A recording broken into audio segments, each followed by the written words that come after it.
अस्सलामुअलैकुम dear student, आज हम स्टार्ट करेंगे वैलेंसी। ये भी आपके पास इम्पोर्टेंट लेक्चर है। वैलेंसी को हम किस तरह डिफाइन करते हैं? The number of unpaired electron in valence shell of an atom. किसी भी एटम के लास्ट शेल में जो नंबर ऑफ अनपेयर्ड इलेक्ट्रॉन होते हैं, उस नंबर ऑफ अनपेयर्ड इलेक्ट्रॉन का नाम क्या रखा जाता है? उसका नाम रखा जाता है वैलेंसी। और ये भी याद रखना, जिस एटम के लास्ट शेल में जितने अनपेयर्ड इलेक्ट्रॉन होंगे वो उतने ही बॉन्ड बना सकता है। तो एक और भी इसकी डेफिनेशन है, the bonding ability of an element.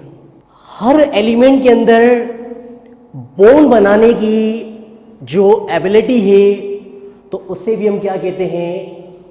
उससे भी हम कहते हैं वैलेंसी। फॉर एग्जाम्पल, मैंने हर ग्रुप के एग्जाम्पल लिए। फर्स्ट ग्रुप के मैंने 2 एग्जाम्पल लिए, सेकंड के भी 2 लिए, थर्ड के भी 2 लिए, 4, 5, 6, 7, 8। अब आपके पास जो फर्स्ट ग्रुप के एलिमेंट होते हैं, उनके लास्ट शेल में एक ही अनपेयर्ड इलेक्ट्रॉन है। तो एलिमेंट के लास्ट शेल में ये जो अनपेयर्ड इलेक्ट्रॉन है, उसे हम क्या कहते हैं? वैलेंसी। जितने उसके पास अनपेयर्ड इलेक्ट्रॉन होंगे, उनके पास उतनी बॉन्ड बनाने की क्या होगी? एबिलिटी होगी। जैसे फॉर एग्जांपल, सोडियम के लास्ट शेल में अगर एक अनपेयर्ड इलेक्ट्रॉन है तो एक ही बॉन्ड बना सकता है। फॉर एग्जांपल, मैंने लिखा है सोडियम हाइड्राइड। क्या लिखा है मैंने? Sodium hydride. तो यहां पे सोडियम एक बॉन्ड बना रहा है, किससे? हाइड्रोजन से। सेकेंड ग्रुप का मैं ले रहा हूं, तो इनके लास्ट शेल में कितने अनपेयर्ड इलेक्ट्रॉन है? ट्रू। जितने अनपेयर्ड इलेक्ट्रॉन होंगे उतनी उनके पास बॉन्ड बनाने की क्या होगी? एबिलिटी होगी। जैसे आपके पास अगर मैं एग्जांपल लिखता हूं BCl2, तो ये बेरिलियम जो है वो कितने बॉन्ड बना रहा है? 2 बॉन्ड बना रहा है। अगर मैं थर्ड ग्रुप का लिख रहा हूं, तो इनके पास कितने नंबर ऑफ अनपेयर्ड इलेक्ट्रॉन है? 3। तो ये कितने बॉन्ड बना सकता है? 3 बॉन्ड बना सकता है। जैसे फॉर एग्जांपल, अगर मैं आपके पास लिखूं BF3, बोरान जो है वो कितने बॉन्ड बना रहा है? फ्लोरीन से 3। इसी तरह से जो कार्बन है, उसके लास्ट शेल में कितने अनपेयर्ड इलेक्ट्रॉन है? 4। जितने अनपेयर्ड इलेक्ट्रॉन होंगे उतनी उसकी बॉन्ड बनाने की क्या होगी? एबिलिटी होगी। जैसे आप देख सकते हैं CH4, एक कार्बन से कितने हाइड्रोजन ज्वाइन है? 4। नाइट्रोजन आप देखें, फिफ्थ ग्रुप का है, इसके पास एक लॉन पेयर होता है, जिसे आप इलेक्ट्रॉन पेयर भी कह रहे हैं, और 3 आपके पास अनपेयर्ड इलेक्ट्रॉन है। अगर 3 अनपेयर्ड इलेक्ट्रॉन है तो ये कितने बॉन्ड बना सकता है? 3। तो हम लिखेंगे जैसे NH3। अगर आप 6 ग्रुप का देखें, तो उनके लास्ट शेल में 2 पेयर हैं और 2 अनपेयर्ड इलेक्ट्रॉन हैं। तो ये कितने बॉन्ड बना सकता है? ट्रू। जैसे आप देखेंगे H2। इसी तरह से आप 7 ग्रुप में आए, तो इनके लास्ट शेल में 3 इलेक्ट्रॉन पेयर है और एक क्या है? अनपेयर्ड। अगर एक अनपेयर्ड है तो ये कितने बॉन्ड बनाएगा? 1। जैसे हम सिंपल एग्जांपल लिख लेते हैं HF, HCl लिख लें। इसी तरह से अगर आप 8 ग्रुप वाले अगर आप एग्जांपल देखेंगे, अगर 8 ग्रुप वाले एग्जांपल लिख रहे हैं, तो उसमें आपके पास हीलियम अगर आप देखेंगे, क्योंकि 8 ग्रुप वाले जो आपके पास नोबल गैसेस होती हैं, उनमें सबका ऑक्टेट कंप्लीट होता है, एक्सेप्ट हीलियम का डुप्लेट कंप्लीट होता है। तो आप अगर नियोन ले रहे हैं तो इनके पास चारों इलेक्ट्रॉन पेयर है, कोई अनपेयर्ड नहीं है, तो हम कहेंगे इनके पास बॉन्ड बनाने की एबिलिटी नहीं है। तो हर एटम के लास्ट शेल में जितने अनपेयर्ड इलेक्ट्रॉन होंगे वही उनकी क्या होती है, वैलेंसी। या हम सिंपल वर्डिंग में कहते हैं the bonding ability of an element. Her element के अंदर बॉन्ड बनाने की जो एबिलिटी है उसे भी क्या कहा जाता है, वैलेंसी। और ये भी बात याद रखना, ये वैलेंसी आपके पास एक कहीं कहीं एमसीक्यू से आ जाता है, वैलेंसी का आ जाता है वेरिएबल वैलेंसी। अगर एलिमेंट की एक से ज्यादा वैलेंसी हो, कभी कभी टर्म आ जाती है वेरिएबल वैलेंसी। अगर एक ही एलिमेंट की एक से ज्यादा वैलेंसी हो तो उसे हम कह सकते हैं वेरिएबल वैलेंसी। जैसे कार्बन को देखें, आपके पास -4 भी है, +4 भी है। तो अगर एक ही एलिमेंट की एक से ज्यादा वैलेंसी हो उसे हम क्या कहते हैं, वेरिएबल वैलेंसी कहते हैं। कभी कभी टर्म आ जाती है, वरना हम तो आपको बता रहे होते हैं वैलेंसी। और अगर आपसे ऑक्सीडेशन नंबर में डिफरेंस पूछा जाए तो वैलेंसी हर एलिमेंट की क्या होती है, फिक्स। ऑक्सीडेशन नंबर जो है वो आपके पास कंपाउंड टू कंपाउंड क्या हो रहे होते हैं, वेरी। पर कभी कभी ऐसा वर्ड आ जाता है वेरिएबल वैलेंसी, तो आपको पता होना चाहिए। अब इन्हीं वैलेंसी के बेस पे आप क्या बना रहे होते हैं, किसी भी कंपाउंड का अगर आपसे फॉर्मूला पूछा जाए तो आप कैसे बताओगे। बहुत सिंपल है, मैं कोशिश करूंगा इनके कुछ एग्जांपल्स आपको दिए जाएं। अब देखें, एल्युमिनियम ऑक्साइड है। अगर मुझसे इसका फॉर्मूला पूछा जा रहा है तो मैं कैसे बताऊंगा। मैं सिंपल क्या करूंगा, सबसे पहले इनके सिंबल लिख दूंगा, एल्युमिनियम और ऑक्सीजन का O। एल्युमिनियम जो है अगर इस पे हम दे रहे हैं +3 और ऑक्सीजन पे क्या है, -2। आप समझ जाएं ये चार्जेस कैंसिल हो गए। अब क्या करना है, इनके ऊपर ये जो नंबर दिए हुए हैं, ये जो वैलेंसी इनके ऊपर दी हुई है, आप इन वैलेंसी को क्या करें, आपस में एक्सचेंज कर दें। ये 3 यहां चला जाएगा और ये आपके पास, इनको आप क्या करेंगे, एक्सचेंज करेंगे। 3 यहां चला जाएगा और 2 यहां जाएगा, तो ये क्या बन गया, Al2O3। अगर किसी भी आपसे कंपाउंड का फॉर्मूला पूछा जा रहा है, बहुत इजी है। आप क्या करना, जैसे एल्युमिनियम ऑक्साइड है, आप सबसे पहले उनके सिंबल लिख देना, एल्युमिनियम का भी लिख दिया, ऑक्सीजन पर लिख लिया। उनकी वैलेंसी दी, एल्युमिनियम की +3, ऑक्सीजन की दी -2। समझो पॉजिटिव नेगेटिव से कैंसिल। अब इन वैलेंसी को क्रॉस कर दो, 3 यहां आ गया, 2 वहां चला गया, तो ये बन गया Al2। अगर कैल्शियम ऑक्साइड है, अब आप देखेंगे इस पे जो वैलेंसी है +2, इस पे -2। अब ये इक्वली चार्ज है, ये खत्म हो गया, क्या बचा, कैल्शियम ऑक्साइड। इसी तरह से आपसे मैं कहूं मुझे मैग्नीशियम हाइड्रो ऑक्साइड का फॉर्मूला बताओ, तो कोई कंफ्यूज होने की जरूरत ही नहीं है। आपके पास इसका सिंबल लिख दें Mg और हाइड्रो ऑक्साइड का है OH। अब ये जो आपने OH लिखते हैं, ये जो आप ग्रुप ऑफ एटम के ऊपर जो चार्ज लगा रहे हैं, इससे हम कहते हैं रेडिकल। तो ये भी याद रखना, ग्रुप ऑफ एटम पे चार्ज लगाया जाए तो उससे हम क्या कहते हैं, रेडिकल। जैसे आप OH है, OH के ऊपर आप नेगेटिव चार्ज लगा रहे होते हैं। जैसे आपके पास सल्फेट है, इसके ऊपर चार्ज है -2। सल्फाइड है, इसके ऊपर चार्ज है -2।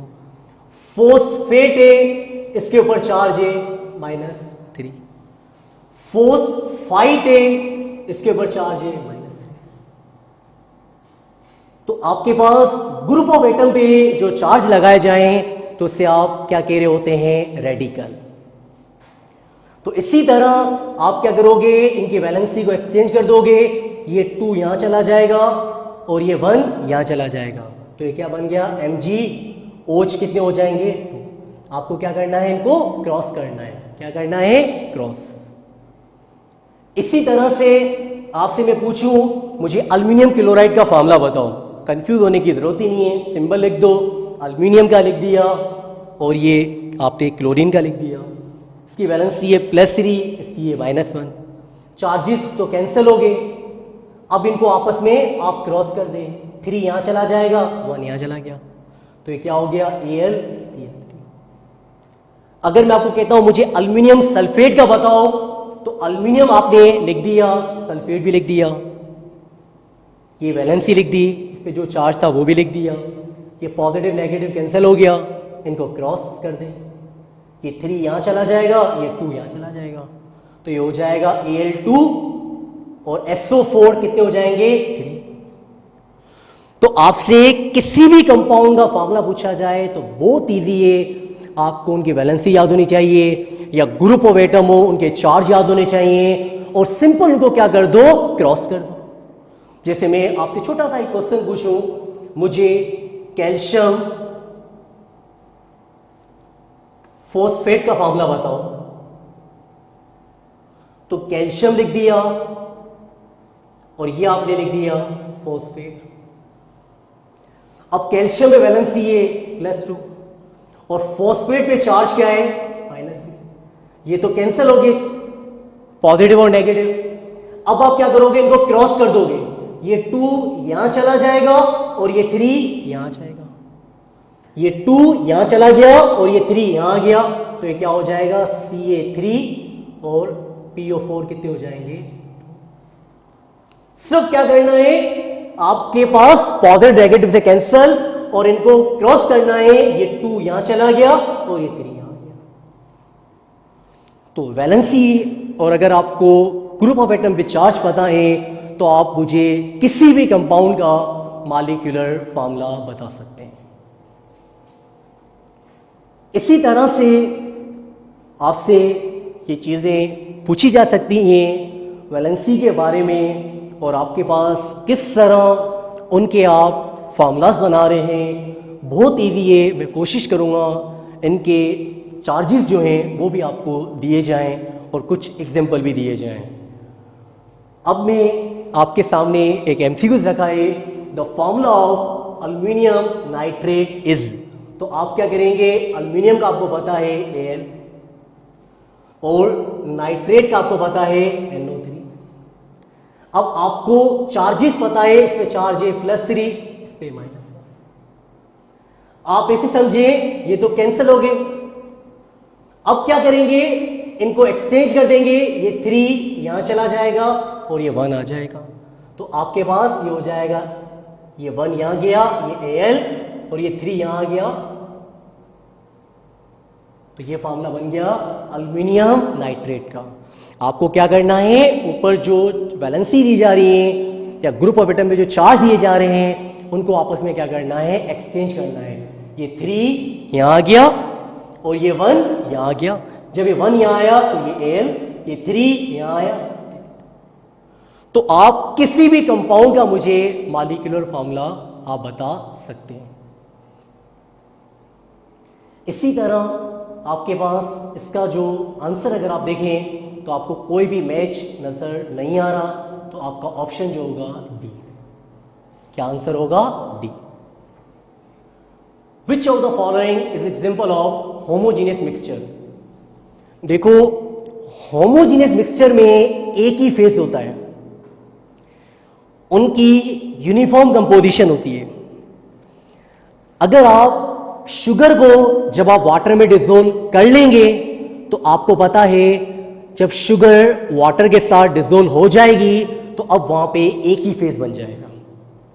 अब वो पानी नहीं रहेगा, वो वाटर जो है, जैसे शुगर स्वीट थी, अब वो पानी भी आपके पास क्या हो जाएगा, स्वीट ही हो जाएगा, एक ही फेज से। इसी तरह से एयर के अंदर आप देखेंगे आपके पास डिफरेंट गैसेस हैं। अब वो डिफरेंट गैसेस आपस में मिक्स होती हैं तो उन्हें आपको सेपरेट करना मुश्किल होता है। आप कह सकते हैं वो सब गैसेस क्या हैं, एक फेज में।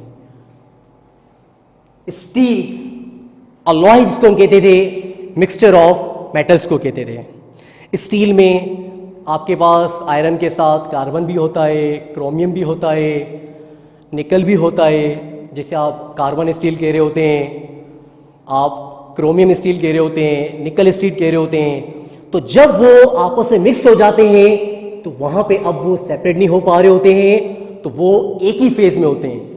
तो आप कह सकते हैं सारे ऑप्शन करेक्ट हैं, तो आपके पास ऑप्शन जो है वो डी क्या होगा, करेक्ट।